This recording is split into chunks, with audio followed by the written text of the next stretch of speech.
Hello दोस्तों, कैसे हैं आप सब। एक बार फिर आपका हमारे YouTube channel study with Ravinder sir में आपका बहुत बहुत स्वागत है। देखिए स्टूडेंट्स, पिछली वीडियो में हम आपको विभिन्न चीजों को बनाने की शॉर्ट ट्रिक आपको बता चुके हैं।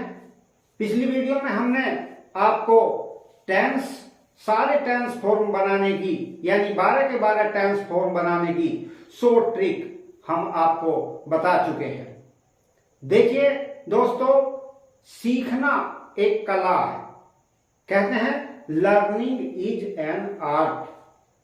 तो सीखने सिखाने की इस कला में हम आज लेकर हाजिर हुए हैं आपके लिए इन सारे 12 टेंस फॉर्मों में से एक टेंस फॉर्म बनाने की शॉर्ट ट्रिक, यानी प्रेजेंट इंडेफिनिट टेंस को बनाने की शॉर्ट ट्रिक।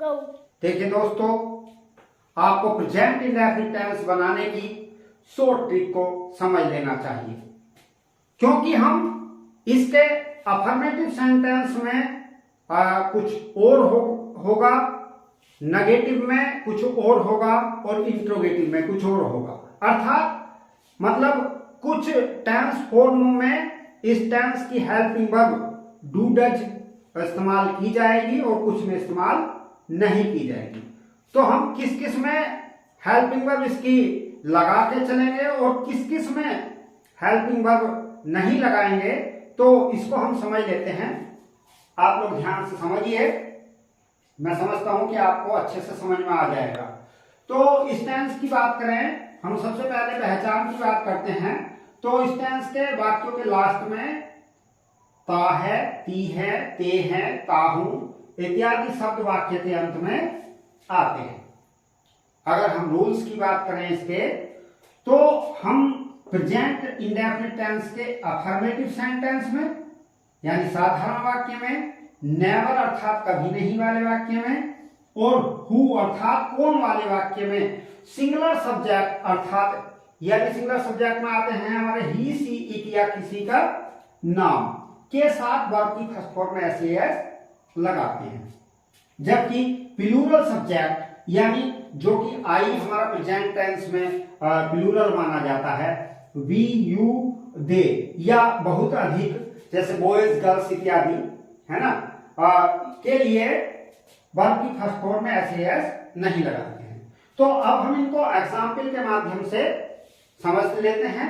सबसे पहले हम आपको एग्जाम्पल बता रहे हैं अफर्मेटिव सेंटेंस के। अगर हम अफर्मेटिव सेंटेंस के स्ट्रक्चर की बात करें, तो हमारा स्ट्रक्चर इसका बनता है, सबसे पहले हम रखते हैं सब्जेक्ट, उसके पश्चात अगर सिंगुलर सब्जेक्ट होता है तो वर्ब की फर्स्ट फॉर्म में एस लगाई जाती है और यदि प्लूरल सब्जेक्ट होता है तो वर्ब की फर्स्ट फॉर्म लगाई जाती है और उसके पश्चात आता है ऑब्जेक्ट और उसके पश्चात यदि वाक्य में कुछ और बचता है तो अदर वर्ड अर्थात ईटीसी रख देते हैं। अब हम समझते हैं एग्जाम्पल के माध्यम से। एग्जाम्पल मैंने लिया कि वह मुझे पत्र लिखता है। तो सबसे पहले हम ये देखेंगे कि इसमें जो सब्जेक्ट है हमारा वह है, तो हमने इसकी अंग्रेजी रखी। अब इसकी अंग्रेजी ही रखी, इसको भी हमें देखना होगा ही रखना है या सी। तो अगर पुरुष के लिए आया है वह तो ही रखेंगे और स्त्री या अर्थात महिला के लिए आया है तो सी रखेंगे। तो सबसे पहले हमने ही रखा और उसके पश्चात हम वर्ब की फर्स्ट फॉर्म रखेंगे। वर्ब हमारी लिखना है, लिखने की अंग्रेजी रखी, तो लिखने की अंग्रेजी राइट होगी और चूंकि सिंगुलर सब्जेक्ट था तो इसमें हमने लगा दिया एस, राइट्स। फिर मुझे की अंग्रेजी मी, फिर a letter, he writes me a letter. इसी प्रकार से एक अदर एग्जाम्पल, राम फुटबॉल खेलता है। तो सबसे पहले हमने सब्जेक्ट रखा राम, उसके पश्चात वर्ब लेकर आए खेलना, खेलने की अंग्रेजी प्ले और चूंकि सिंगुलर सब्जेक्ट है ये भी तो इसमें हमने लगाया एस, प्लेस और उसके पश्चात आ गया फुटबॉल। तो ये दो एग्जाम्पल हमने जो लिए सिंगुलर सब्जेक्ट के लिए। अब बात करते हैं प्लूरल सब्जेक्ट के बारे में।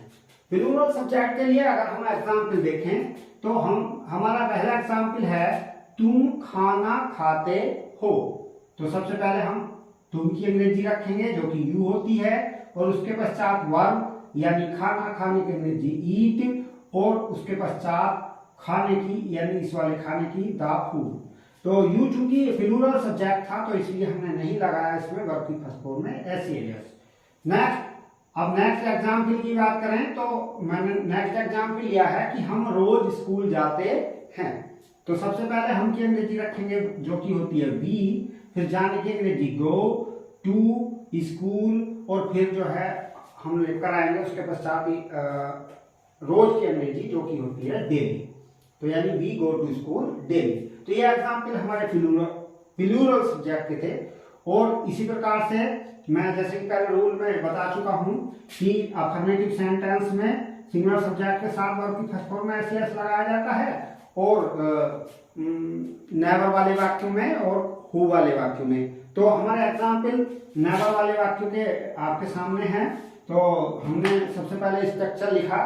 तो स्ट्रक्चर की बात करें तो सबसे पहले हमारा स्ट्रक्चर बनेगा सबसे पहले सब्जेक्ट, उसके पश्चात नेवर, और यदि जो है हमारा सिंगुलर सब्जेक्ट आएगा तो इसमें भी हम वर्ब की फर्स्ट फॉर्म में एस लगाएंगे, और सिंगुलर सब्जेक्ट नहीं आएगा तो वर्ब की फर्स्ट फॉर्म में एस नहीं लगाएंगे। यानी प्लूरल सब्जेक्ट होगा तो वर्ब की फर्स्ट फॉर्म आएगी, उसके पश्चात ऑब्जेक्ट और उसके पश्चात ईटीसी। एग्जाम्पल की बात करें तो जैसे एग्जाम्पल है वह झूठ कभी नहीं बोलता है। तो हमने लिखा सबसे पहले वह की अंग्रेजी ही, उसके पश्चात कभी नहीं की अंग्रेजी नेवर, और फिर बोलने की अंग्रेजी टेल, और चूंकि सिंगुलर सब्जेक्ट था तो इसमें हमने लगाया एस टेल्स और ए लाइन। उसी प्रकार से एग्जाम्पल नंबर 2, तुम मुझे कभी नहीं पढ़ाते हो। तो सबसे पहले हम अंग्रेजी लेकर आए तुम की जो कि यू होती है, और उसके पश्चात कभी नहीं की अंग्रेजी नेवर, और उसके पश्चात टीच मी। तो चूंकि यू यहाँ पे प्लूरल सब्जेक्ट था तो इसलिए हमने नहीं लगाया इसमें एस या ई एस। नेक्स्ट, इसके बाद हम समझते हैं एग्जाम्पल हु वाले वाक्य की। हु वाले वाक्य की हु वाला वाक्य चूंकि एक इंट्रोगेटिव वाक्य होता है तो इसमें थोड़ा सा अलग होता है। तो इसके अगर हम स्ट्रक्चर की बात करें तो सबसे पहले हु, उसके पश्चात वर्ब की फर्स्ट फॉर्म अगर प्लूरल सब्जेक्ट है तो, और उसके पश्चात वर्ब की फर्स्ट फॉर्म में एस या ई एस, और प्लस ऑब्जेक्ट प्लस ईटीसी। इसमें एक बात मैं आपको और बता दूं कि इसमें सब्जेक्ट नहीं होता, हु शब्द स्वयं सब्जेक्ट का काम करता है। इसमें भाव के अनुसार इसमें भाव के अनुसार जो है वर्ब की फर्स्ट फॉर्म यूज की जाती है। अगर सिंगुलर सब्जेक्ट का भाव है तो वर्ब की फर्स्ट फॉर्म में एस लगेगा, और सिंगुलर सब्जेक्ट का भाव नहीं है तो वर्ब की फर्स्ट फॉर्म रखी जाएगी। एग्जाम्पल के माध्यम से समझ लेते हैं। जैसे तुम्हें अंग्रेजी कौन पढ़ाते हैं, पढ़ाने वाले एक ही हैं, लेकिन भाव जो है बहुवचन का हो रहा है, लेकिन पढ़ाने वाले एक हैं, तो सिंगुलर सब्जेक्ट के रूप में हम इसको मान के चलेंगे। तो सबसे पहले कौन की अंग्रेजी आ गई हु, उसके पश्चात टीचर्स, फिर यू, फिर इंग्लिश, इसके पश्चात हमारा ये वाक्य बन चुका है। उसके पश्चात नेक्स्ट एग्जाम्पल, मैदान में क्रिकेट कौन खेलते हैं। सबसे पहले कौन की अंग्रेजी आ गई हु, उसके पश्चात खेलने की अंग्रेजी प्ले, और फिर उसके पश्चात क्रिकेट इन द फील्ड। चूंकि मैदान में घने सारे खिलाड़ी खेलते हैं इसलिए जो है यहाँ पर वर्ब की फर्स्ट फॉर्म एस नहीं यूज किया गया है। नेक्स्ट रूल हमारा होता है, यदि वाक्य हमारा नेगेटिव है या इंट्रोगेटिव है तो इसमें helping verb do does use की जाती है, अर्थात सिंगुलर सब्जेक्ट के साथ हेल्पिंग वर्ब डज यूज की जाएगी, और प्लूरल सब्जेक्ट के साथ हेल्पिंग वर्ब डू यूज होगी, और उसके बाद वर्ब की फर्स्ट फॉर्म आएगी। तो नेगेटिव सेंटेंस के हम स्ट्रक्चर की बात कर लेते हैं।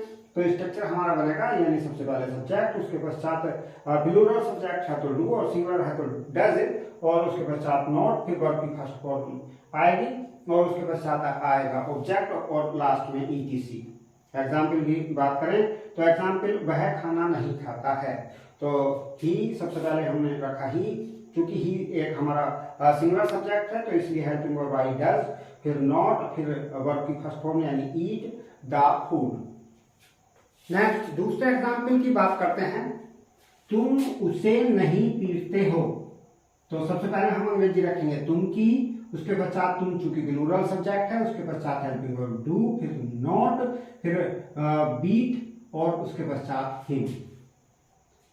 नेक्स्ट इंट्रोगेटिव सेंटेंस की बात करें तो इंट्रोगेटिव सेंटेंस दो तरह के होते हैं, पहला यस नो टाइप और दूसरा होता है वाई टाइप।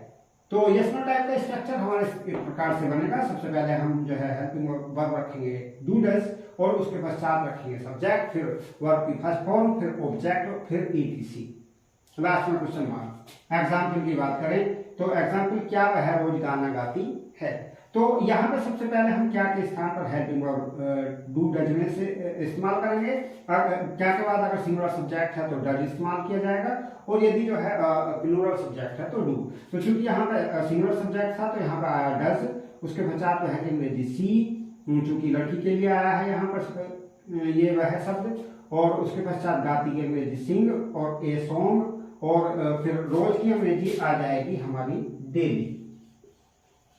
नेक्स्ट एग्जाम्पल क्या तुम मुझे जानते हो। तो सबसे पहले तुम के अकॉर्डिंग हेल्पिंग वर्ब डू, फिर यू, फिर नो और फिर me, do you know me. Next Y type के एग्जाम्पल की बात करें, पहले स्ट्रक्चर की बात करें तो इसका स्ट्रक्चर बनता है सबसे पहले क्वेश्चन वर्ड, फिर डू डज, फिर सब्जेक्ट, फिर वर्ब की फर्स्ट फॉर्म, फिर ऑब्जेक्ट और उसके पश्चात ईटीसी, लास्ट में क्वेश्चन मार्क। एग्जाम्पल की बात करें तो तुम पुस्तक कब पढ़ते हो। तो सबसे पहले हम इंट्रोगेटिव वर्ड यानी क्वेश्चन वर्ड हु की अंग्रेजी रखेंगे, सबसे वो कब की अंग्रेजी तो ये आ गई वैन, और फिर हेल्पिंग वर्ब डू सब्जेक्ट के अकॉर्डिंग, सिंगुलर सब्जेक्ट होगा तो डज और प्लूरल होगा तो डू। तो डू, फिर तुम की अंग्रेजी यू, फिर पढ़ने की रीड ए बुक। नेक्स्ट अगले एग्जाम्पल की बात करते हैं, वह उसे क्यों पीटता है। तो सबसे पहले क्योंकि अंग्रेजी भाई, उसके पश्चात वह सिंगुलर सब्जेक्ट था तो हेल्पिंग वर्ब डज, फिर ही, फिर बीट और उसके पश्चात ही। तो देखिए स्टूडेंट्स, अगर वाक्य हमारा इंट्रोगेटिव नेगेटिव होता है तो उसमें नोट जो लगाया जाता है वो सब्जेक्ट के अकॉर्डिंग, वो सब्जेक्ट के बाद लगाया जाता है, सब्जेक्ट के बाद।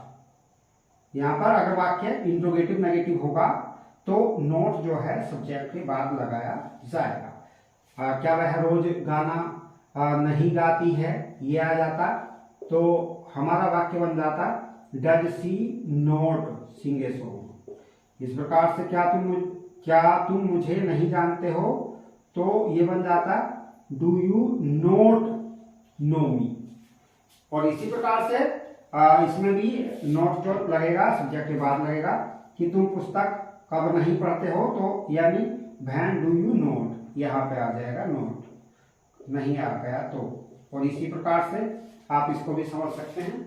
तो इस तरह से मैं समझता हूँ कि आपको ये वीडियो हमारा पसंद आया होगा। यदि आपको हमारा ये वीडियो पसंद आया है तो हमारे वीडियो को लाइक करें और तमाम दोस्तों में शेयर करें और हमारे चैनल को सब्सक्राइब करें। तो अगली वीडियो में हम उपस्थित होते हैं किसी नई ट्रिक के साथ।